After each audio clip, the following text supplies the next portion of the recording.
सब मानव तू मुख से बोल, बुद्धं शरणं गच्छामि। सब मानव तू मुख से बोल, बुद्धं शरणं गच्छामि। आप सभी का स्वागत है। जो लोग यहाँ आध्यात्म मार्ग में प्रवेश पाने के लिए इच्छा रखते हैं, उनके लिए यह सुंदर योग है। यह कार्यक्रम समाज कल्याण के लिए योग सेवा केंद्र की तरफ से प्रस्तुत किया जा रहा है। हम 2-4 मिनट आपका समय लेंगे, कुछ इम्पोर्टेंट बात, आवश्यक जानकारियाँ आपको देंगे। ऐसा भी नहीं है कि आप इन बातों को आज पहली बार सुन रहे हैं अथवा जानते नहीं, जानते भी हैं, सुनते भी आ रहे हैं, किंतु उस पर ज़्यादा महत्व नहीं देते उन बातों का, इसलिए असुविधा में बार बार पढ़ना पड़ता है। हम योग के पूरे अभ्यास को समराइज यदि करें तो आपको ऐसे समझना चाहिए, ये आसन, प्राणायाम, भजन, कीर्तन, यौगिक जीवन पद्धति, यौगिक आहार, यौगिक निद्रा, ये स्वस्थ जीवन जीने के लिए परम आवश्यक है। जो इन विधियों को सीखकर अपने जीवन में इनका प्रतिदिन अभ्यास करता है, दैनिक जीवन में इसको उतारता है, वह व्यक्ति शीघ्र रोग ग्रसित नहीं होता। किंतु इतना ही पर्याप्त नहीं है, कुछ और भी ऐसे कारण हैं जो बीमारी उत्पन्न करते हैं। ये तो हुई शरीर का रख रखाव। मन के बारे में लोगों को ज्यादा आइडिया नहीं है, वो नहीं समझते कि ये रोग क्यों होता है, किसे होता है और कैसे जाएगा। ये इंपॉर्टेंट बात है। तो शरीर ही एक माध्यम नहीं है रोग उत्पन्न करने का, या केवल आसन और प्राणायाम से रोग समाप्त हो जाएगा, ऐसा भी नहीं है। हाँ, अधिक कोशिश यही रहेगी कि इन योगाभ्यासों से आपको शरीर निरोग रहे और रोगी न हो, किंतु यह पर्याप्त नहीं है। और क्या चीज बचती है जो हमारे रोगों को जन्म देती है, उसे जानना चाहिए। आप समाज में देखें, लोग योग का अभ्यास कर रहे हैं, फिर भी किसी को हाई बीपी है, किसी को हार्ट प्रॉब्लम है, किसी का ब्रेन का ऑपरेशन हुआ, किसी का हार्ट का, किसी का घुटने का। क्यों होता है? उसकी वजह है, उसे जानिए। ये विद्या गलत नहीं है, बल्कि हम उसे ठीक से अपनाते नहीं, एडॉप्ट नहीं करते। तो गलतियां कहाँ होती हैं? हम उस सूक्ष्म मन के बारे में नहीं जानते। हम उसके विषय में यदि ठीक से जान जाएं तो हम बीमारियों को 98% तक रोक सकते हैं। वो कैसे? हम कैसे प्रतिक्रिया करते हैं समाज में। जब हमारे ऊपर कोई मुसीबत आता है, कष्ट में हम पड़ते हैं, तो मन कैसे रिएक्ट करता है, प्रतिक्रिया हम कैसे करते हैं, कितना ज्यादा उत्तेजित होते हैं। अथवा दूसरे लोग जब आपके साथ अत्याचार करते हैं, तब हम कैसे उसे सहते हैं या लड़ते हैं। ये जो आपका व्यक्तित्व है, आपके व्यवहारों से निर्मित होता है। आपके व्यक्तित्व का निर्माण आपके व्यवहारों के द्वारा ही होता है। व्यक्तित्व क्या है? जिन गुणों के अथवा दुर्गुणों के माध्यम से समाज में आपकी अपनी एक पहचान बनती है, उसे कहते हैं व्यक्तित्व। तो यदि व्यक्तित्व को थोड़ा और सुधारा जाए, अच्छा बनाया जाए, तो हम बीमारियों से बच सकते हैं। ये बीमारी कोई एक दिन की चीज नहीं है कि आपने कुछ खा लिया उसके कारण से बीमार हो गए। खा लेने से बीमारी आती है, लेकिन वह दवाइयों से सीख चली जाती है।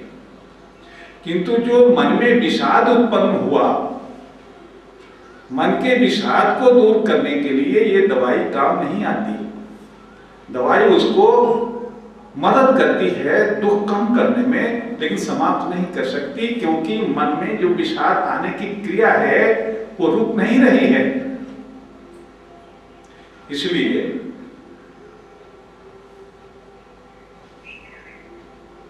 अनुकूल वातावरण में हर आदमी बड़ा सीधा, सुंदर, अच्छा व्यवहार करता है, किंतु उसकी पहचान कैसे होती है? विपरीत परिस्थितियों में देखा जाता है कि वह मनुष्य कैसे व्यवहार करता है। परिस्थितियां जब आपके पक्ष में हैं तो हर कोई सीधा है, साधु है, सज्जन है, लेकिन जब परिस्थितियां विपरीत होने लगती हैं, जो आप उम्मीद करते हैं वैसा नहीं होता, तब आपके अंदर एक प्रतिक्रिया होती है, रिएक्शन होता है और आप इरिटेट होते हैं, मन में विकृति आती है। यही मन की विकृति न जाने कितने लोगों को अंदर में जन्म देती है। इसलिए इस विकृति को, मानसिक विकृति को रोकने के लिए हम बहुत उपाय लगाते हैं। योग का अर्थ समझाते हैं कि केवल हाथ पांव हिलाना नहीं है, बल्कि मन के बारे में जानने को, मन को नियंत्रण करने की विद्या सीखने को योग कहते हैं। आज तक किसी भी योग ग्रंथ में कहीं नहीं लिखा है योग करने से शरीर स्वस्थ होता है, ऐसा नहीं है। योग इसलिए बना ही नहीं था। योग का मुख्य उद्देश्य है मन को नियंत्रण में लाना। इसी के विषय में कृष्ण ने पूरी गीता में कहा, और महर्षि पतंजलि ने उसी परमात्मा दर्शन के लिए योग की सृष्टि किया। सांख्य योग की साधना से उन्होंने देखा कि ये मन उपद्रव करता है, नियंत्रण में नहीं रहता, शुद्ध नहीं है, तो हम सांख्य योग की साधना अर्थात ईश्वर को तत्व से नहीं समझ सकते।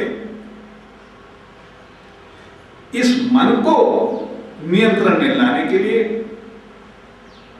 कि हम कैसे रिएक्ट करते हैं, विपरीत परिस्थितियों में हमारी पहचान बनती है। जब हमें कोई गालियां देता है हम कैसे सहते हैं या हम लड़ते हैं। हम जब हानि में पड़ते हैं तब हम बेईमानी पर उतर आते हैं या ईमानदारी बरकरार रखते हैं। जब हम अपमानित होते हैं समाज में तब हमारी क्या प्रतिक्रिया होती है, हम जिंदा रहते हैं या आत्महत्या करते हैं। ये सब जो कारण हैं केवल मन के कारण से, और यह मन महाशक्तिशाली पावरफुल चीज है। इसके विषय में लोगों को ज्ञान नहीं है। आज पूरे हिंदुस्तान में, देशों विदेशों में योग का अभ्यास केवल शरीर को ठीक रखने के लिए, अत्यधिक भोजन करने के लिए, अत्यधिक सुख भोगने के लिए किया जा रहा है। यह उसका उद्देश्य है ही नहीं। फिर भी ये इन वस्तुओं की प्राप्ति में भी ये काम आता है, शरीर को सुंदर बनाने में भी इसका प्रयोग किया जाता है, लेकिन उद्देश्य यह नहीं है, उद्देश्य कुछ और है। तो हम आपको ये कहना चाहेंगे कि जो लोग 2 साल, 4 साल, 10 साल, 15 साल से 15 वर्षों से मेरे साथ जुड़े हुए हैं, योग की गहराई में जाइए। केवल हाथ पांव हिलाना आपका उद्देश्य नहीं है। आप सभी लोग शिक्षित हैं, ज्यादा ही शिक्षित हैं, इसलिए इसके गूढ़ तत्वों को समझना चाहिए। केवल हाथ पांव हिलाकर समय नष्ट करना उद्देश्य नहीं है योग का, और हमारे योग सेवा केंद्र का भी उद्देश्य नहीं है। बेसिक शिक्षा क्लास 1, 2, 3 में समाप्त हो जाती है। शरीर तक, शरीर को कैसे निरोग किया जाए, ये विद्या 3 क्लास में समाप्त हो जाती है। उसके बाद हम अध्यात्म में प्रवेश करते हैं, मन के बारे में बताते हैं, ईश्वर के बारे में बताते हैं, अपने व्यक्तित्व के बारे में बताते हैं, सुखी जीवन जीने के विषय में बताते हैं। अब आपको विचार करना चाहिए कि आप किस जगह पर कमजोर हैं। जैसे मैंने बताया कि बीमारियों का कारण आपके प्रतिक्रिया करने के तरीके पर भी निर्भर करता है। आपका नुकसान हो गया, आपको बहुत सदमा लगा, दिल बैठ गया, हार्ट का प्रॉब्लम हो गया, या इस प्रकार से छोटी मोटी बहुत सारी गलतियों के कारण से जिन्हें हम समझ नहीं पाते। जैसे हम जब क्रोधित होते हैं, क्रोध होने से क्या नुकसान होता है ये आपको पता नहीं है। हमारे अंदर की सारी बायोकेमिस्ट्री बदल जाती है, नए नए रोग उत्पन्न होते हैं। आप अगर गीता ध्यान से पढ़ें, ये सारा कुछ जो मैं कह रहा हूं गीता के इस श्लोकों का अर्थ ही बता रहा हूं। ये सब गीता में लिखा है। एक एक चीज, जो चीज आप जानना चाहें मैं दिखाऊंगा, यहां लिखा है, इसे पढ़ो ठीक से। तो क्रोध आने से आपके अंदर कार्य क्षमता घट जाती है, नए नए रोग उत्पन्न हो जाते हैं, अनेक प्रकार के व्यतिरेक शरीर में उत्पन्न होते हैं। तो क्रोध, घृणा, लोभ पूरे शरीर को विकृत कर देते हैं, रोगी बना देते हैं। ये रोग, मेरे पास लोग आते हैं, रोगियों की खबर देते हैं जब इनको कोई बीमारी नहीं थी, बहुत शांत प्रकृति के आदमी हैं, लेकिन ये बेचारे कामा में चले गए हैं 2 महीना, 4 महीना, 8 महीना से। उनके अंदर में क्या तरीका था प्रतिक्रिया करने का। एंटी इन्वायरमेंट में जब वातावरण आपके अनुकूल नहीं है, तब आप कैसा व्यवहार करते हैं सोसाइटी के साथ, समाज के साथ, बच्चों के साथ, परिवार के साथ, मित्रों के साथ, गुरु और चेलों के साथ, इस पर निर्भर करता है। इसलिए हमारा सजेशन इतना ही है कि आप अगर स्थूल शरीर के विषय में सीख लिए हैं, हर आदमी, जो नहीं सीखे हैं वो पहले सीखें। 1, 2, 3 जो क्लासेस हैं हमारे यहाँ की शिक्षाएं, उसमें शरीर के विषय में सिखलाई जाती है। निरोग होने की विद्या सीख लें और उसी पर चल करके शरीर को निरोग बना लें। आज का कार्यक्रम यहीं शेष होता है। इस कार्यक्रम को कल हम आगे भी बताएंगे कि इसके आगे क्या है। तब तक के लिए हरिओम।